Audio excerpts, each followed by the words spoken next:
4.5 মাস সময়, এটি মোটেই যথেষ্ট নয়। আসলে কিছু বিষয় নিয়ে কথা সেটা প্রয়োজনের তাগিদেই বলতে হয়েছে। সেটা কোনো সুনির্দিষ্ট কাউকে আহত করার জন্য না। আমাদের একজন মাননীয় সংসদ সদস্য বা একজন জাতীয়, আমাদের কি বলবো, সে আমাদের অহংকার, আমাদের গর্ব, আমাদের টিম ক্যাপ্টেন মাশরাফি, আপনি মনে হয় তার কথাটাই উল্লেখ করেছেন গণমাধ্যমে।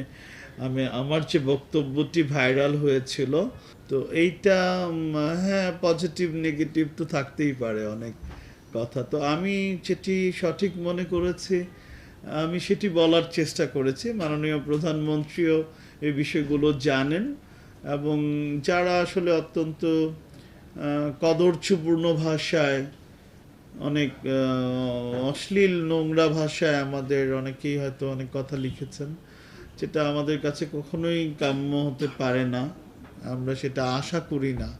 আমি সেই বিষয়েই কথা বলেছি, আমি অন্য কোনো কিছু নিয়ে কথা বলিনি, আর সবাইকে উদ্দেশ্য করে বলিনি, যারা লিখেছে তাদের উদ্দেশ্য করে বলেছি, এর বেশি আমি